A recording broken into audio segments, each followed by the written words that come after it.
Le sport à Roissy en France, c'est environ 1500 adhérents ou licenciés pour 13 associations sportives. 2017 aura été une année riche en résultats. Le football, avec le doublé Coupe Championnat pour l'équipe Senior B en compétition du lundi soir. Le tennis, avec l'équipe féminine finaliste malheureuse de la Coupe Potel. La victoire du double messieurs en finale de l'Open de Roissy et une belle progression dans les classements individuels. Le tir, avec une 57 de podium, dont 5 titres de champion de France, et cerise sur le gâteau, un titre de champion du monde. Le handball remporte 3 titres de champion de région en moins de 17 et moins de 15 ans. À noter également la qualification de 2 jeunes handballeurs de Roissy dans l'équipe du Val d'Oise qui remporta le titre de champion de France. Et enfin, pour conclure, félicitations à nos vétérans de la boule roisséenne pour leur titre de champion du Val d'Oise. Ah, le petit vin blanc qu'on boit sous les tonnelles, quand les filles sont belles, où ça? Du côté de nos gens. Et puis de temps en temps, un air de vieille romance semble donner la cadence pour fauter, dans les bois, dans les prés, du côté de nos gens.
Un regain d'activité pour la police municipale. Entre les conflits de voisinage, les tapages nocturnes, la dégradation des biens publics, les stationnements abusifs, viennent s'ajouter les dépôts sauvages. Malgré les moyens mis en place par la commune, les incivilités se répètent et sont même en recrudescence. Il y a plus de 15 tonnes de déchets qui ont été collectés sur les chemins ruraux limitrophes avec le chemin de Gonesse. Les deux communes se sont entendues pour nettoyer la zone. Grâce à la vigilance de nos policiers et aux caméras, nous pourrons identifier et sanctionner les coupables. L'armement de la police municipale est réglé. Les pistolets et les munitions sont arrivés. Il ne reste plus qu'une formation, 3 mois, tout est réglé.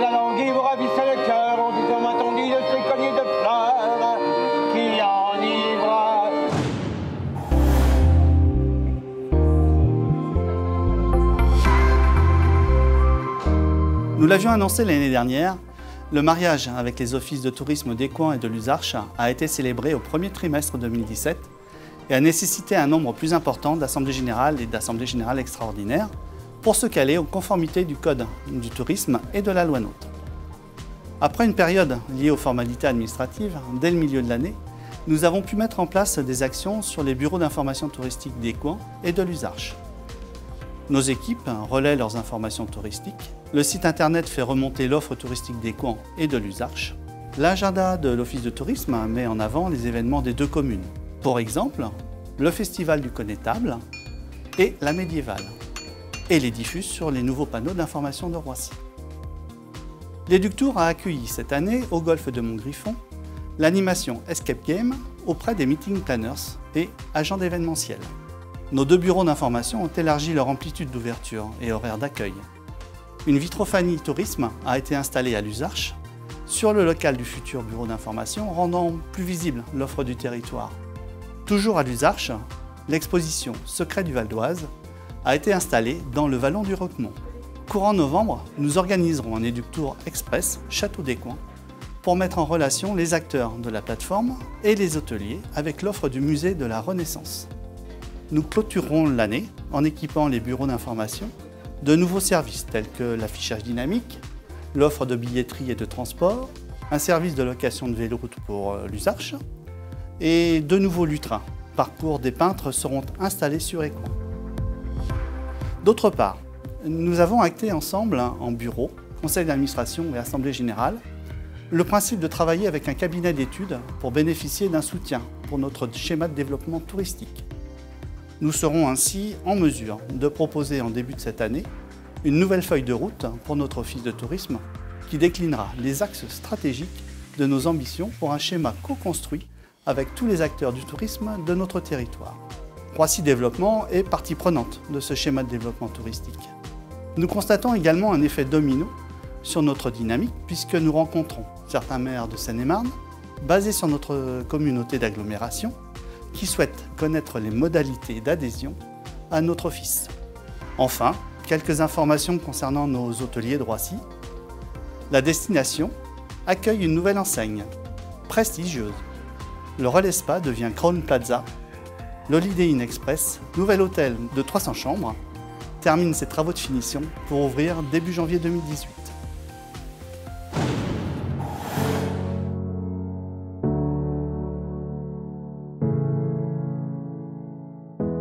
Après l'inauguration de la passerelle, nous sommes entrés dans une phase d'appropriation, d'organisation et d'utilisation de la nouvelle structure jeunesse par les jeunes utilisateurs et leurs encadrants. Ce travail de réflexion et de refonte était nécessaire et a été facilité par le changement de lieu. L'année qui vient de s'écouler a été l'occasion de mettre en place de nouvelles règles de fonctionnement et d'utilisation des locaux pour que chacun trouve pleinement sa place et qu'une dynamique soit créée avec la passerelle. C'est un pari gagné, l'esprit passerelle est né. Deux exemples pour illustrer cet état d'esprit. Les jeunes nous ont tout d'abord reçus à la passerelle pour une soirée jeunes élus qui a permis une rencontre très productive et des échanges divers et variés sur les sujets qui les préoccupent. Le tout dans une ambiance détendue et conviviale. Chacun a pu aborder en toute simplicité et sans tabou des sujets aussi variés que la vie municipale. Pourquoi et comment s'engage-t-on? La scolarité, l'orientation, l'organisation de la passerelle, les loisirs, les sports, l'accès à la culture, le développement économique, la communication et les transports. Il est primordial pour nous élus de connaître, comprendre et écouter nos jeunes. Il est également important pour les jeunes d'être entendus, consultés, d'avoir des explications claires sur ce qui est fait, pourra être fait ou n'est malheureusement pas de notre ressort. La transparence est primordiale. Devant le nombre de questions et l'intérêt des jeunes pour tout ce qui les entoure, j'ai souhaité que nous leur apportions les réponses qu'ils étaient en droit d'obtenir par le canal du magazine municipal La Vie à Roissy. Nous avons donc regroupé les questions par thème et répondu à travers 4 numéros successifs, ce qui a permis, je l'espère, aux jeunes lecteurs et leurs familles de mieux s'informer sur les dispositifs existants et les projets en cours ou à développer. Début septembre, les jeunes ont de nouveau ouvert les portes de la passerelle, cette fois en conviant les habitants à leur resto Jones. Nous avons enregistré plus de 90 réservations, toutes générations confondues. Et une trentaine de jeunes de 11 à 20 ans se sont investis pleinement dans cette 8e édition. Que ce soit pour l'organisation globale de la soirée, la décoration, le choix du menu, la préparation du repas, le service, l'accueil, les animations et même la plonge, tous ont pu trouver leur place et ont su nous faire passer une soirée Koh-Lanta qui restera gravée dans les mémoires. L'intégralité des sommes récoltées a été reversée au Lions Club. Cette expérience est très enrichissante pour les jeunes qui acquièrent ainsi les valeurs du partage, de l'engagement, de la solidarité et de l'esprit d'équipe. Valeurs qui leur serviront dans leur vie d'adulte et qui sont parfois oubliées de leurs aînés. Si les structures jeunesse et petite enfance ont su trouver leur place à la passerelle, l'année 2018 devra permettre le développement de l'espace ludique et familial, la case à jouer, afin d'intégrer pleinement les familles, toutes générations confondues, dans ce lieu dédié à l'éducation par le jeu et le lien social. C'est un nouveau défi pour les équipes d'agents et d'élus. Je sais pouvoir leur faire confiance.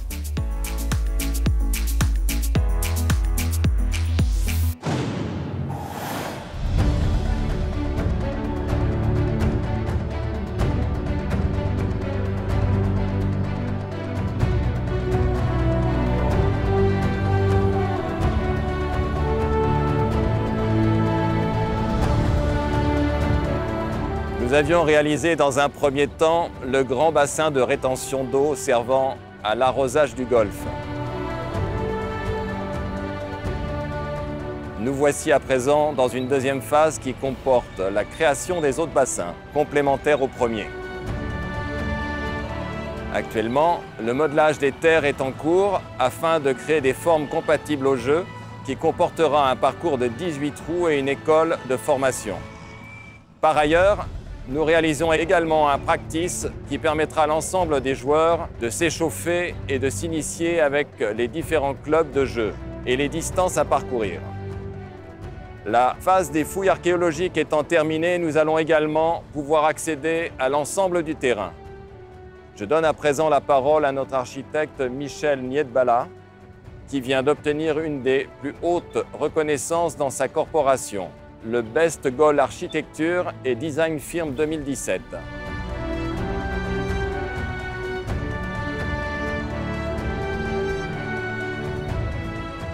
Le golf est un sport qui se démocratise et ouvre ses portes au plus grand nombre.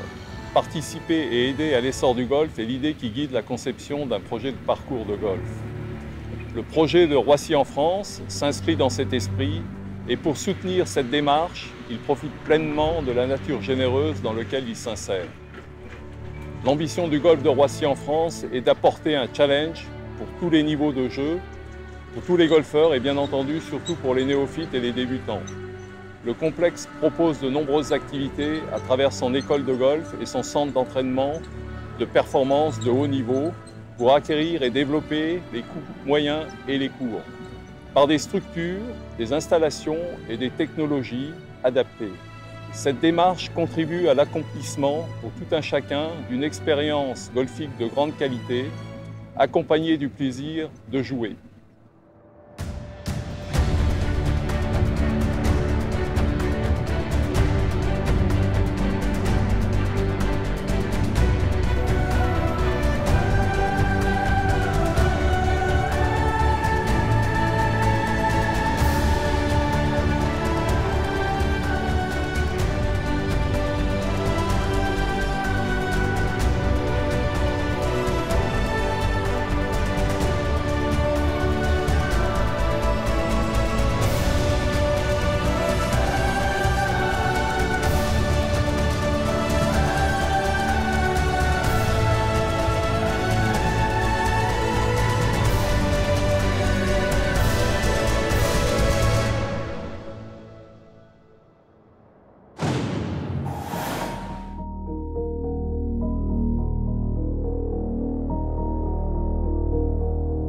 Les élus du pôle de Roissy, mais aussi du monde économique, apprenant que la ligne 17 était remise en cause, se sont mobilisés pour demander un rendez-vous au Premier ministre.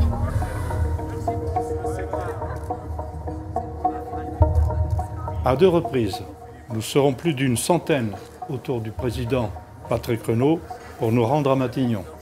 Mais nous ne serons pas reçus.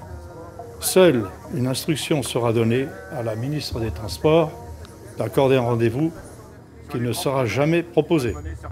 Devant ce peu de considération, les mêmes élus occuperont les gares des lignes B et D du RER dès 6h30 du matin.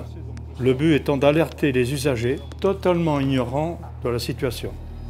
Mais aussi démontrer et exprimer notre soutien aux dizaines de milliers de gens concernés pour se rendre au travail, lesquels mériteraient de ne pas être les premiers sacrifiés lorsqu'il s'agit de faire des économies sur un projet d'intérêt régional.